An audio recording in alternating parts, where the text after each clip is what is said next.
बिस्मिल्लाहिर्रहमानिर्रहीम। आज का जो हमारा टॉपिक है वो चैप्टर नंबर 10 के प्रॉब्लम्स हैं। तो अब हमारा जो 10.7 प्रॉब्लम नंबर है उसकी स्टेटमेंट है, a transverse wave produced on a spring has a frequency of 190 hertz. अब फ्रीक्वेंसी को हम किसी डिनोट करते हैं स्मॉलर एफ से इज इक्वल टू 190 हर्ट्ज, और फ्रीक्वेंसी के यूनिट क्या होते हैं, हर्ट्ज होते हैं।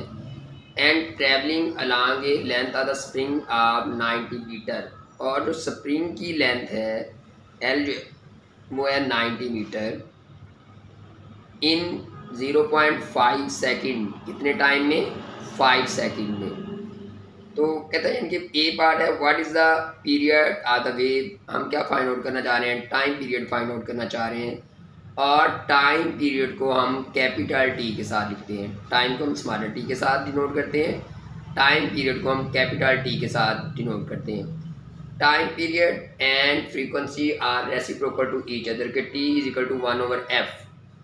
तो अब यानी कि 1/f, एफ की वैल्यू हमारे पास गिवन है 190 हर्ट्ज, तो हमने इसकी जगह पर इसकी वैल्यू पुट की, तो टाइम क्या आ गया 0.01 सेकेंड। तो ये हमारे पास यानी कि राउंड ऑफ करके आता है 1 डिवाइड बाई 1/90। ये 0.0 समथिंग आता है, लेकिन उसे राउंड ऑफ करके 0.01 सेकेंड कहा हुआ है। एक्चुअली इसका ये आंसर नहीं है। अब इसी का बी पार्ट जो है what is the speed of the wave. Wave की स्पीड की कितनी स्पीड के साथ वेव मूव करेगी। तो अब वेव इक्वेशन जो है वो होती है v equal to f lambda, लेकिन v equal to s over t. हम वेव स्पीड निकालना चाहते हैं, v is equal to s over t. S distance, t हमारे पास क्या है, टाइम है। तो अब डिस्टेंस एस या एल हमारे पास क्या है 90 मीटर, और टाइम हमारे पास क्या है 0.5 सेकेंड। तो यहाँ से वेलोसिटी आ गई 180 मीटर पर सेकेंड। वेलोसिटी के यूनिट होते हैं मीटर पर सेकेंड। और सी पार्ट है what is the wavelength of the wave. अब हमें वेवलेंथ चाहिए। वेवलेंथ को हमेशा किससे डिनोट करते हैं? लैम्डा के साथ डिनोट करते हैं। तो लैम्डा हम फाइंड आउट करना चाह रहे हैं। Wave equation v is equal to f lambda. यहाँ से अगर हमें लैम्डा की वैल्यू चाहिए तो v ओवर एफ। v की वैल्यू क्या है 180, एफ की वैल्यू क्या है 190। तो जब हम इसे डिवाइड करते हैं तो क्या आ जाता है 0.95, और वेवलेंथ के यूनिट क्या होते हैं मीटर। इसलिए हमने यहाँ पर क्या यूनिट इसके यूज़ किए हैं, मीटर यूज़ किए हैं। तो अब ये हमारे पास इसका न्यूमेरिकल नंबर 7 था। अब नेक्स्ट जो है वो हमारे पास है न्यूमेरिकल नंबर 8।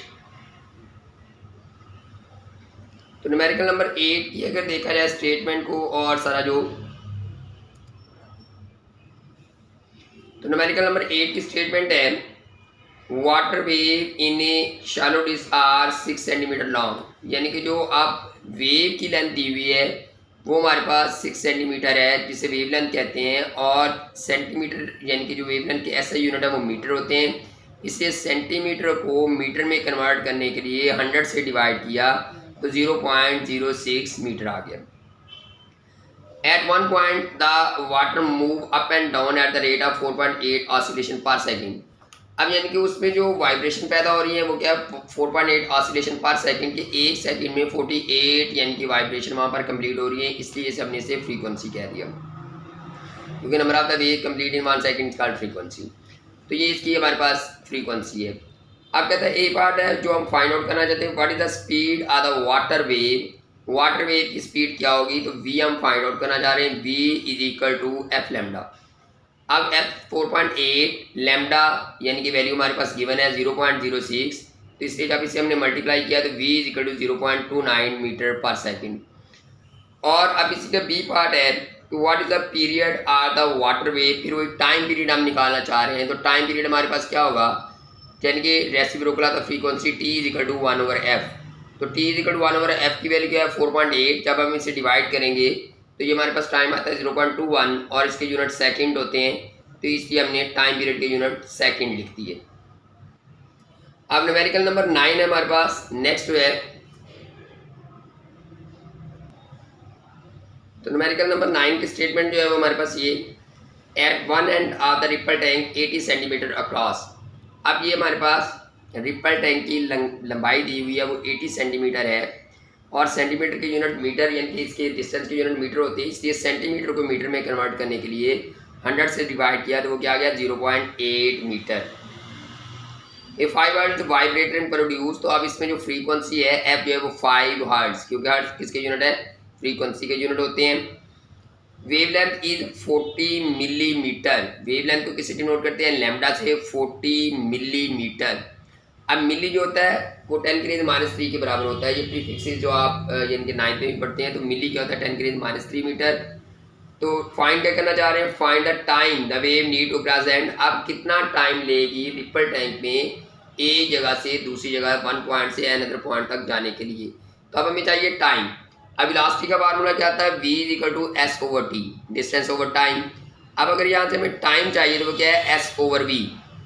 तो अब हमारे पास s तो ऐसे के वैसे v = क्या होता है, f लैम्डा, v किसके बराबर है, f लैम्डा, क्योंकि v की वैल्यू हमारे पास नहीं है, लेकिन वेव इक्वेशन क्या है, v = f लैम्डा। तो हमने क्या किया कि यहाँ पर यानी कि v = f लैम्डा पुट कर दिया। अब डिस्टेंस जो है वो हमारे पास क्या है 0.8, f फ्रीक्वेंसी 5 हर्ट्ज, लैम्डा 40 × 10⁻³ ये जो है 40 × 10⁻³। तो आप जब इसे कैलकुलेट करते हैं तो तकरीबन ये हमारे पास 4 सेकंड के अप्रॉक्सीमेट आंसर आता है। तो 4 सेकंड लगेंगे उसे रिपल टैंक में एक जगह से दूसरी जगह तक मूव करने के लिए। और इसका यानी कि अब लास्ट न्यूमेरिकल जो है, जो इम्पोर्टेंट इसका न्यूमेरिकल है, अक्सर बोर्ड के पेपर में आ जाता है ये, तो 10.10 इसका न्यूमेरिकल जो है, what is the wavelength of the radio wave transmitted by the FM station, wavelength वो हम क्या करना चाह रहे हैं, फाइंड आउट करना चाहते हैं। What is the wavelength, lambda हम फाइंड आउट करना चाह रहे हैं, transmitted by the FM station. और एफ जो हमारे पास कितना है 90 मेगाहर्ट्ज, मेगा को अगर हम खत्म करते हैं तो 10⁻6 हर्ट्ज, क्योंकि ये प्रीफिक्सेस है, एम जो है वो 10⁻6 के होता है, तो इसके बराबर लिख दिया। And speed of the radio wave is 3 × 10⁻8 metre पर second. Radio wave speed of light के साथ मूव करती हैं, इसलिए ये इसके बराबर है 3 × 10⁻8 मीटर पर सेकेंड के इक्वल है।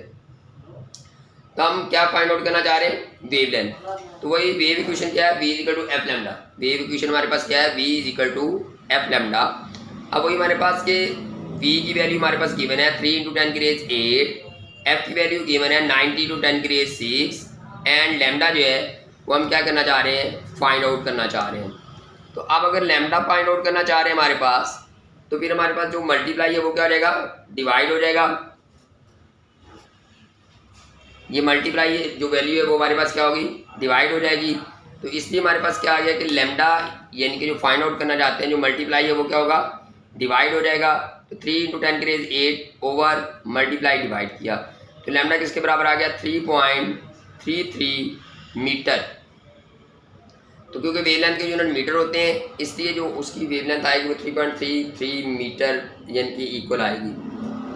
तो बेटा उम्मीद है कि ये आपको न्यूमेरिकल कुछ समझ आ गए होंगे। तो अगर ये समझ आ गए तो इसे लाइक करें, कमेंट्स करें और इसे शेयर करें। फिर हम नेक्स्ट टॉपिक के साथ मिलेंगे। अपना ख्याल रखिएगा, टेक केयर।